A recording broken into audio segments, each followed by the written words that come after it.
Hello friends, नमस्कार। मैं हूं पवन कुमार और आप देख रहे हैं यूट्यूब चैनल क्रिएटिव एजुकेशन। वैदिक सभ्यता एवं संस्कृति, आर्यों की सभ्यता, बहुविकल्पी प्रश्न है इस वीडियो में। उससे पहले भी हम वीडियो बना चुके हैं जिसमें वन लाइनर क्वेश्चंस थे। क्वेश्चन नंबर 1 है, आर्य शब्द का शाब्दिक अर्थ क्या है? ए वीर योद्धा, बी श्रेष्ठ या कुलीन, सी यज्ञकर्ता या पुरोहित, डी विद्वान और पंडित। तो आर्य शब्द का जो शाब्दिक अर्थ है वो है श्रेष्ठ या कुलीन। तो इसका राइट आंसर है ऑप्शन बी। नेक्स्ट क्वेश्चन है क्वेश्चन नंबर 2। क्वेश्चन नंबर 2 है, आर्यों की समाज व्यवस्था किस प्रकार की थी? ए पितृसत्तात्मक, बी मातृसत्तात्मक, सी गुरु सत्तात्मक, डी उपयुक्त में से कोई नहीं। तो इसका राइट आंसर है ऑप्शन ए पितृसत्तात्मक। जबकि जो हड़प्पा सभ्यता थी उसमें मातृसत्तात्मक होने के कुछ साक्ष्य प्राप्त हुए हैं। नेक्स्ट क्वेश्चन है क्वेश्चन नंबर 3।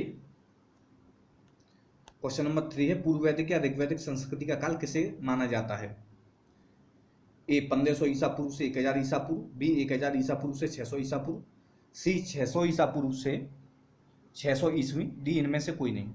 तो पूर्व वैदिक या ऋग्वैदिक संस्कृति, वैदिक संस्कृति को दो भागों में विभक्त किया गया है। जो पहली है वो है ऋग्वैदिक काल या पूर्व वैदिक काल, और दूसरा है वो उत्तर वैदिक काल। तो पूर्व वैदिक काल है उसका समय है 1500 ईसा पूर्व से 1000 ईसा पूर्व। तो इसका राइट आंसर है ऑप्शन ए। नेक्स्ट क्वेश्चन है, उत्तर वैदिक संस्कृति का काल किसे माना जाता है? ए 1500 ईसा पूर्व से 1000 ईसा पूर्व, बी 1000 ईसा पूर्व से 600 ईसा पूर्व, सी 600 ईसा पूर्व से 600 ईस्वी, डी इनमें से कोई नहीं। तो उत्तर वैदिक संस्कृति का जो काल है वो है 1000 ईसा पूर्व से 600 ईसा पूर्व। इसी काल में लोहे की खोज होने के प्रमाण मिलते हैं। तो इसका राइट आंसर है ऑप्शन बी। पूर्व वैदिक काल यानी ऋग्वैदिक काल में लोहे की खोज नहीं हुई थी। उत्तर वैदिक काल में लोहे की खोज होने के प्रमाण मिलते हैं। क्वेश्चन नंबर 5, इनमें से किस फसल का ज्ञान आर्य लोगों को नहीं था? ए जौ, बी गेहूं, सी चावल, डी तंबाकू। तो आर्य लोग थे, उन्हें किस फसल का ज्ञान नहीं था? तो आर्य लोगों को तंबाकू का ज्ञान नहीं था। ऑप्शन डी, तंबाकू के साक्ष्य प्राप्त नहीं होते हैं। क्वेश्चन नंबर 6 है, उत्तर वैदिक काल के वेद विरोधी और ब्राह्मण विरोधी धार्मिक अध्यापकों को किस नाम से जाना जाता था? ए यजमान, बी श्रमण, सी अथर्वण, डी श्रेष्ठन।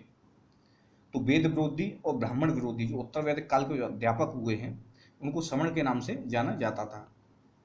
श्रमण शब्द का प्रयोग बुद्ध धर्म के लिए भी किया जाता है और जैन धर्म के लिए भी किया जाता है, क्योंकि ये वेद विरोधी और ब्राह्मण विरोधी थे।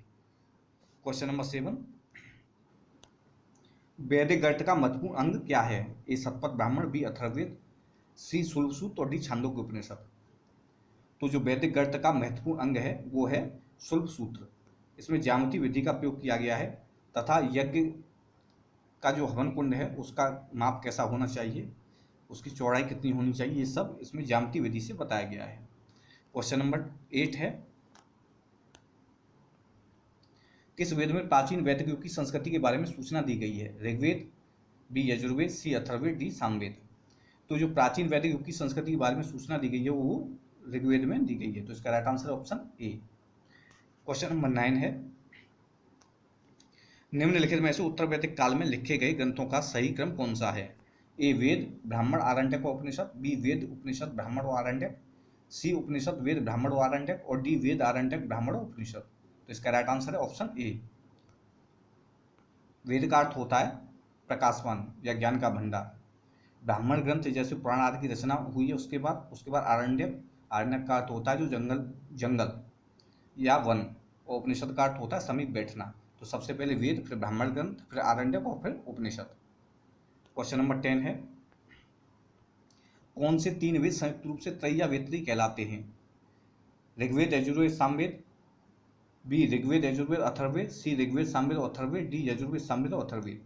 तो जो वेद त्रयी के नाम से जाने जाते हैं वो ऋग्वेद, यजुर्वेद, सामवेद, ये तीनों ग्रंथ जाने जाते हैं। नेक्स्ट क्वेश्चन है क्वेश्चन नंबर 11, भारत के राजचर्य में प्रयुक्त होने वाले शब्द सत्यमेव जयते किस उपनिषद से लिया गया है? ए मुंडकोपनिषद, बी कठोपनिषद, सी ईशोपनिषद, डी बृहदारण्यक उपनिषद। तो इसका राइट आंसर है ऑप्शन ए मुंडकोपनिषद। ये सत्यमेव जयते जो चिन्ह प्रयुक्त होता है राज चिन्ह में, ये मुंडकोपनिषद से लिया गया है। क्वेश्चन नंबर 12 है, ऋग्वैदिक आर्यों का मुख्य व्यवसाय क्या था? ए कृषि, बी पशुपालन, सी शिक्षा, डी व्यवसाय। तो इनका जो मुख्य व्यवसाय था वो था पशुपालन। ये अस्थायी जीवन जीते थे, जबकि जो हड़प्पा संस्कृति वाले थे वो स्थायी जीवन जीते थे। उनका जो मुख्य व्यवसाय था वो कृषि था, वैसे वो व्यापार करते थे। जबकि जो ऋग्वैदिक सभ्यता थी, वैदिक सभ्यता, वो ग्रामीण थी।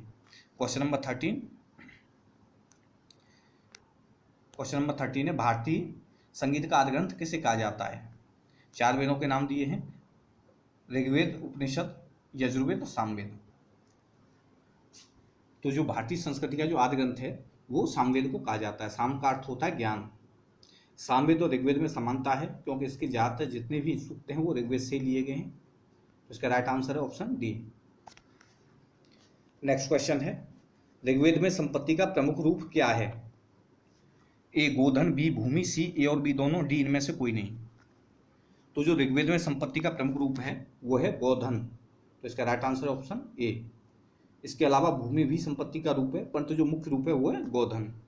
नेक्स्ट क्वेश्चन है क्वेश्चन नंबर 15, ऋग्वेद के किस मंडल में शूद्र का उल्लेख पहली बार मिलता है? ऑप्शन ए 7वें, बी 8वें, सी 9वें, डी 10वें। तो ऋग्वेद में 10 मंडल हैं, 1028 सूक्त हैं। तो ऋग्वेद के 10वें मंडल में शूद्र शब्द का उल्लेख पहली बार मिलता है।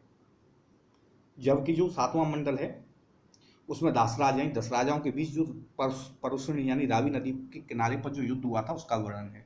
जबकि जो 9वां मंडल है उस 9वें मंडल में सोम का उल्लेख मिलता है।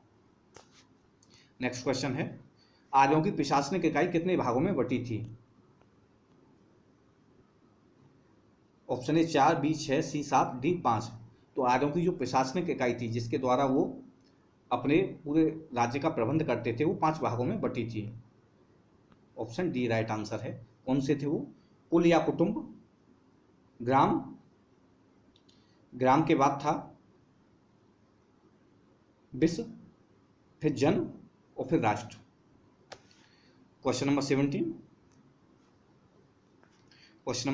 है, अमाजु किसे कहा जाता था? ए वेद विरोधी ब्राह्मण को, बी कुंवारी कन्या को, सी गर्भवती स्त्री को, डी शूद्र को। तो जो अमाजु कहा जाता था वो कुंवारी कन्या को कहा जाता था। तो इसका राइट आंसर है ऑप्शन बी। नेक्स्ट क्वेश्चन है, वैदिक धर्म का मुख्य लक्षण इनमें से किसकी उपासना था? ए प्रकृति, बी पशुपति, सी देवी माता, डी त्रिमूर्ति। तो जो वैदिक धर्म का मुख्य लक्षण था वो प्रकृति की उपासना था, जबकि जो हड़प्पा संस्कृति थी उसमें पशुपति और मातृ शक्ति के पूजा के प्रमाण प्राप्त होते हैं, मातृ देवी के पूजा के प्रमाण प्राप्त होते हैं। क्वेश्चन नंबर 19, किस देवता के लिए ऋग्वेद में पुरंदर शब्द का प्रयोग हुआ है? ए इंद्र, बी अग्नि, सी वरुण, डी सोम। तो जो पुरंदर शब्द का प्रयोग हुआ है वो इंद्र के लिए हुआ है। क्वेश्चन नंबर 20, शुल्क सूत्र किस विषय से संबंधित है? ए ज्यामिति, बी ज्योतिष, सी गणित, डी खगोल। तो जो शुल्क सूत्र है वो ज्यामिति से संबंधित है। अभी बताया था कि इसमें यज्ञ संबंधी हवन कुंड अथवा उसकी वेदी का नाप कितना होना चाहिए, इस विषय में ज्यामिति से वर्णन है। क्वेश्चन नंबर 21, अस्तोमा सदगमय कहाँ से लिया गया है? ए ऋग्वेद, बी यजुर्वेद, सी सामवेद, डी अथर्ववेद। तो जो अस्तोमा सदगमय लिया गया है वो ऋग्वेद से लिया गया है। ऋग्वेद के 3 मंडल से गायत्री मंत्र का उल्लेख उसमें उल्लेख मिलता है, ऋग्वेद के 3 मंडल में। क्वेश्चन नंबर 22, आर्य भारत में बाहर से आए और सर्वप्रथम कहाँ बसे थे? ए सामा तट में, बी प्रागज्योतिष में, सी पंजाब में, डी पांचाल में। तो ईरान की जो धार्मिक पुस्तक है जैन अवेस्ता उसमें वर्णन है कि जो आर्य थे वो मध्य एशिया से आए थे और ईरान के रास्ते से होकर आए थे और तब ये भारत में बसे थे। तो ये ऐसा संभवतः माना जाता है, परंतु ये बिल्कुल सत्य नहीं है। तो ये सबसे पहले कहाँ के बसे थे? पंजाब में बसे थे। तो कभी कुछ दिन समय पहले ही न्यूज़पेपर में ये समाचार आया था जो आर्य थे वो वास्तव में मूलतः भारत के ही निवासी थे, वो कहीं बाहर से नहीं आए थे। अभी इस विषय में और शोध हो रहे हैं। क्वेश्चन नंबर 23, सूची फर्स्ट को सूची सेकंड से सुमेलित करें। वेद और यज्ञकर्ता। ऋग्वेद, यजुर्वेद, सामवेद, अथर्ववेद चारों वेदों के नाम हैं। यज्ञकर्ता है होता, होत्र, अध्वर्यु, उद्गाता और ब्रह्मा। तो देखिए जो ऋग्वेद के मंत्रों का गान करते थे उनको होता या होत्र कहा जाता था। यजुर्वेद के जो मंत्रों का गान करते थे उनको अध्वर्यु, और सामवेद के जो मंत्रों का गान करते थे उनको उद्गाता, और जो अथर्ववेद के मंत्रों का गान करते थे उनको ब्रह्मा के नाम से कहा जाता था, बोला जाता था। ऋग्वेद है उसमें स्तोत्र और प्रार्थना है। यजुर्वेद में यज्ञ संबंधी कर्मकांड है। सामवेद में देवताओं के लिए किए गए गान है, स्तुति या गान है। अथर्ववेद है उसमें जादू, टोना, वशीकरण, जड़ी बूटी आदि से संबंधित है।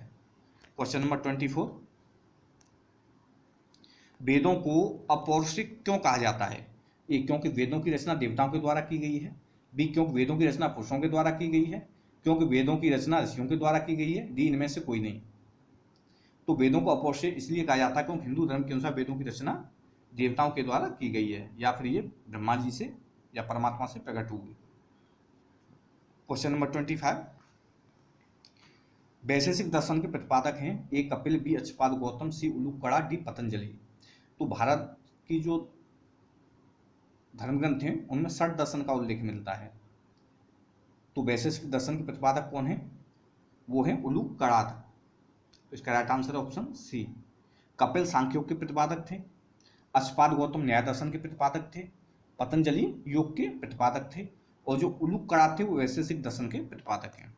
नेक्स्ट क्वेश्चन है, मीमांसा या पूर्व मीमांसा दर्शन के प्रतिपादक हैं। ए, जैमिनी, बी, बादरायण, सी, कपिल, डी, गौतम। तो गौतम है वो न्याय के प्रतिपादक हैं, कपिल सांख्योग के, और जैमिनी है वो पूर्व मीमांसा के प्रतिपादक हैं। तो इसका राइट आंसर है ऑप्शन ए।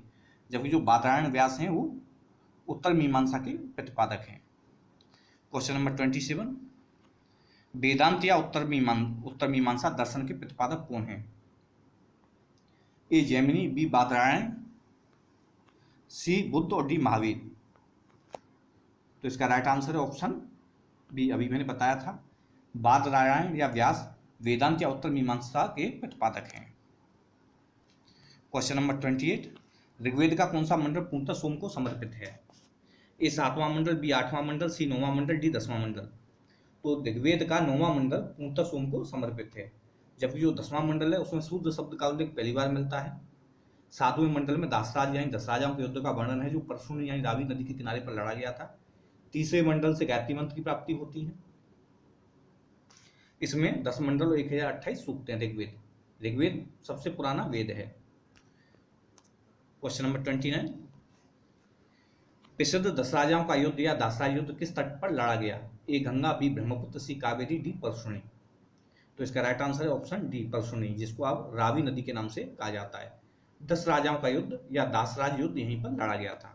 क्वेश्चन नंबर 30, धर्मशास्त्रों में भू राजस्व की दर क्या है? ए, 1/3, बी, 1/4, सी, 1/6 और डी, 1/8। तो धर्मशास्त्रों में जो भू राजस्व यानी टैक्स की जो दर निर्धारित की गई है वो 1/6, वो है 1/6। Question number option C. Question number 31, किस काल में अछूत की अवधारणा स्पष्ट रूप से उदित हुई? ए, ऋग्वैदिक काल में, बी, उत्तर वैदिक काल में, सी, उत्तर गुप्त काल में, डी, धर्मशास्त्र के काल में। तो अछूत की भावना जो उदित हुई सर्वाधिक मात्रा में तो वो हुई थी धर्मशास्त्र के काल में। नेक्स्ट क्वेश्चन है, एशिया माइनर स्थित भोगासकोई का महत्व इसलिए है कि ये वहाँ जो अभिलेख प्राप्त होते हैं उनमें 4 वैदिक देवताओं इंद्र, मित्र, वरुण, नासत्व को उल्लेख मिलता है। बी, मध्य एशिया और तिब्बत के बीच एक महत्वपूर्ण व्यापारिक केंद्र था। सी, वेद के मूल ग्रंथ की रचना यहीं हुई थी। डी, इनमें से कोई नहीं। तो एशिया माइनर मध्य एशिया में स्थित है। भोगासकोई एक स्थान है जहाँ से 4 हिंदू देवी देवताओं के या वैदिक देवताओं के बारे में उल्लेख मिलता है। तो ये कौन है? इंद्र, वरुण, मित्र और नासत्य। तो इसका right answer option A. Question number 33, Gayatri मंत्र देवी सवित्र को संबोधित किस पुस्तक में मिलता है? तो ए, ऋग्वेद, बी, यजुर्वेद, सी, उपनिषद, डी, भगवत गीता। तो गायत्री मंत्र का ऋग्वेद के 3 मंडल में उल्लेख मिलता है। तो इसका right answer option A. Question number 34, न्याय दर्शन को किसने प्रचारित किया था? ए चार्वाक ने, बी गौतम ने, सी कपिल ने, डी जैमिनी ने। तो जैमिनी उत्तर पूर्व मीमांसा से संबंधित थे, कपिल सांख्य योग से, बी ये गौतम थे न्याय दर्शन से संबंधित थे। तो इसका राइट आंसर ऑप्शन बी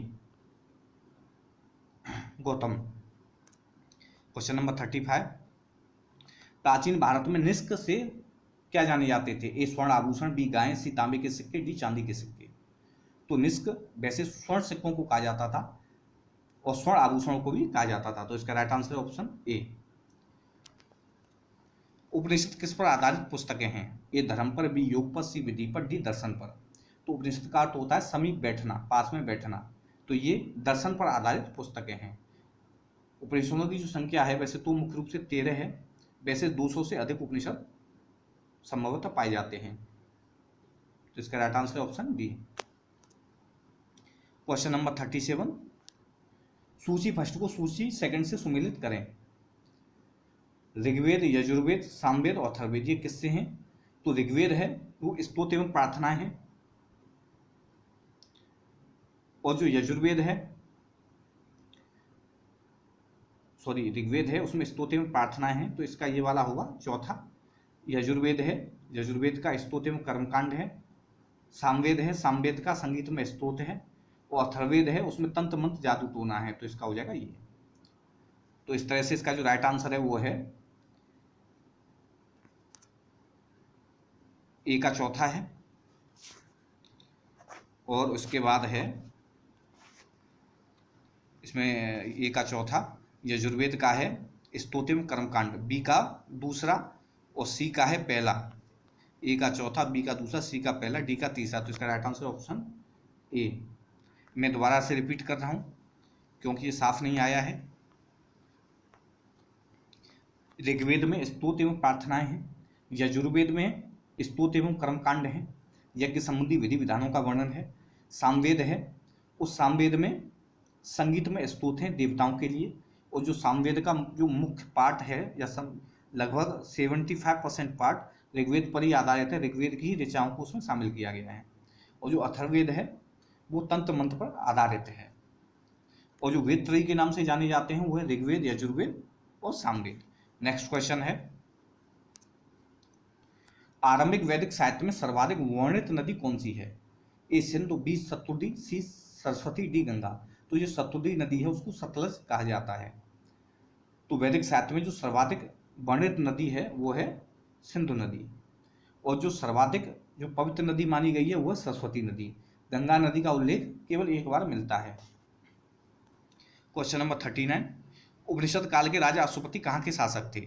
ए काशी के, बी केकय के, सी पांचाल के, डी विदेह के। तो उपनिषद काल के जो राजा अश्वपति थे जिनका उल्लेख मिलता है, जो ब्रह्मज्ञानी माने गए हैं, वो केकय के शासक थे।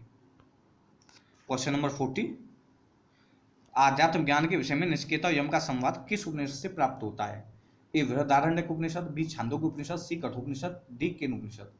तो नचिकेता और यम के बीच जो संवाद है आध्यात्म ज्ञान के संबंध में वो कठोपनिषद से प्राप्त होता है। नेक्स्ट क्वेश्चन है क्वेश्चन नंबर 41, वैदिक नदी कुबा या काबुल का स्थान कहाँ निर्धारित होना चाहिए?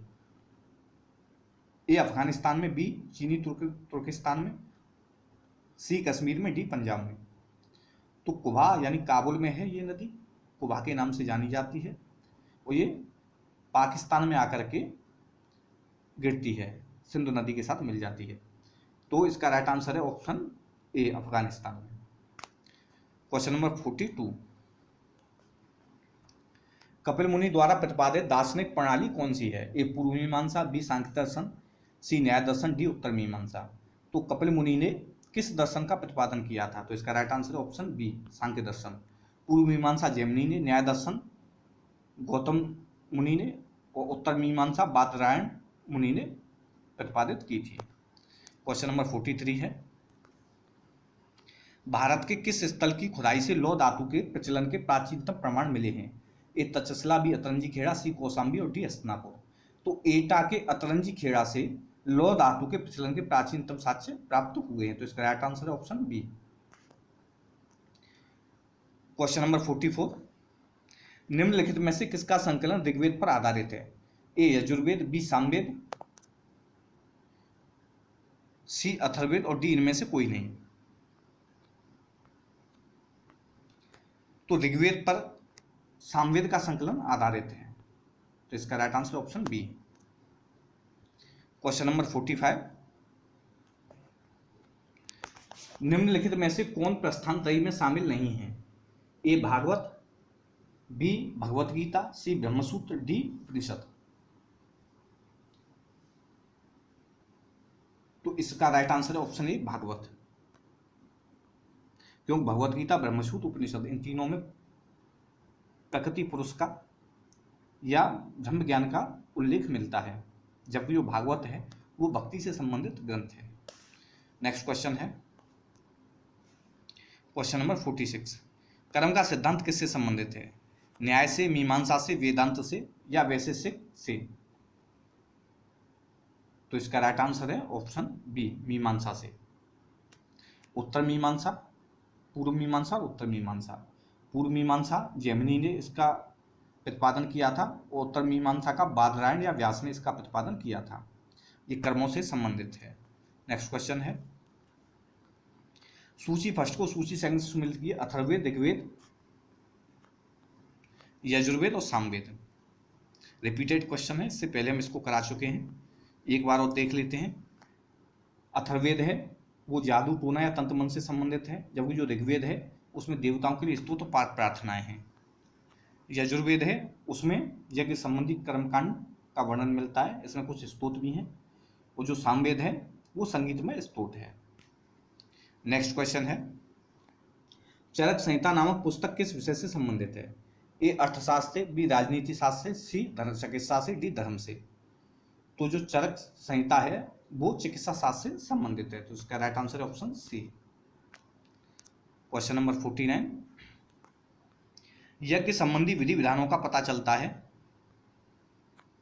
ऋग्वेद से, बी सामवेद से, सी ब्राह्मण ग्रंथों से, डी यजुर्वेद से। तो यज्ञ संबंधी जो विधि विधान है उनका पता चलता है यजुर्वेद से, तो इसका right answer option D. Question number 50 है, वैदिक योगीन सभा क्या होती थी? एक गांव के व्यावसायिक लोगों की संस्था थी, राज दरबार होता था, मंत्री परिषद थी या राज्य के समस्त लोगों की एक राष्ट्रीय सभा थी? तो जो वैदिक योगीन सभा होती थी वो क्या थी? वो एक मंत्री परिषद थी, तो इसका right answer option C. Next question है क्वेश्चन नंबर 51, वैदिक युग में प्रचलित लोकप्रिय शासन प्रणाली कौन सी थी? ए निरंकुश, बी प्रजातंत्र, सी गणतंत्र, डी वंशानुगत राजतंत्र। तो जो वैदिक युग में जो लोकप्रिय शासन प्रणाली थी वो निरंकुश भी नहीं थी, प्रजातंत्र भी नहीं था, गणतंत्र भी नहीं था, ये वंशानुगत राजतंत्र के साथ से मिलते हैं, अर्थात राजा का जो पुत्र होता था वही ज्यादातर राजगद्दी पर बैठता था। नेक्स्ट क्वेश्चन है क्वेश्चन नंबर 52, शुल्क सूत्र किस विषय से संबंधित है? ए ज्यामिति से, बी ज्योतिष से, सी गणित से, डी खगोल से। तो जो शुल्क सूत्र है वो ज्यामिति से संबंधित है, यह यज्ञ की वेदी, उसके आकार और नाप आदि से आदि के बारे में बताता है। तो ये थे 52 क्वेश्चंस। इससे आगे कुछ क्वेश्चंस और हैं। निम्नलिखित में से कौन भारतीय दर्शन की आरंभिक विचारधारा है? ए सांख्य, बी वैशेषिक, सी मीमांसा, डी योग। तो जो आरंभिक विचारधारा है वो सांख्य योग, जो कपिल मुनि के द्वारा प्रतिपादित है। मीमांसा के बारे में बताई चुके, पूर्व मीमांसा, उत्तर मीमांसा और योग। और वैशेषिक जो दर्शन है उसके प्रतिपादक थे कणाद, उल्लूक या कणाद। योग के प्रतिपादक पतंजलि थे, मीमांसा के प्रतिपादक थे जैमिनी और बादरायण, व्यास। तो भारतीय दर्शन की जो आरंभिक विचारधारा है वो है सांख्य योग। इसमें आत्मा और ब्रह्म का वर्णन है, ब्रह्म ज्ञान का। नेक्स्ट क्वेश्चन है क्वेश्चन नंबर 54, सांख्य योग, न्याय, वैशेषिक, मीमांसा एवं वेदांत इन 6 भिन्न भारतीय दर्शनों की स्पष्ट रूप से अभिव्यक्ति हुई थी?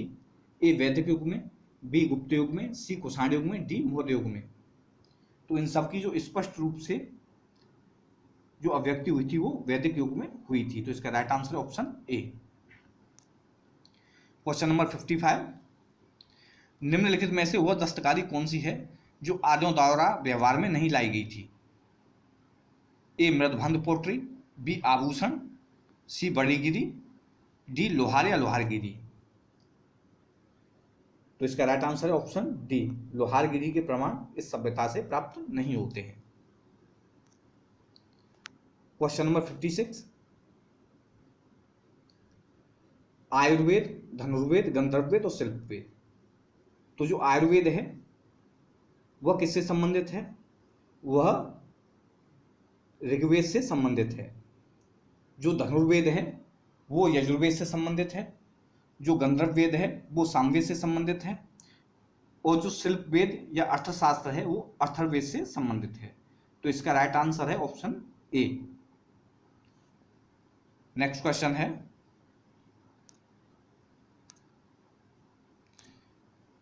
इस वीडियो में केवल इतने ही क्वेश्चन थे। मुझे पूरा विश्वास है कि ये वीडियो आपको पसंद आया होगा। अगर आपको वीडियो पसंद आया है तो आप चैनल को लाइक कीजिए, सब्सक्राइब कीजिए, बेल आइकन बटन को प्रेस कीजिए। तो ऐसी वीडियो इस चैनल पर आती ही रहेंगी। हमारी अन्य भी वीडियो हैं जो उससे पहले अपलोड की गई हैं, आप उनको भी देख सकते हैं। ये वीडियो देखने के लिए आपका बहुत बहुत धन्यवाद।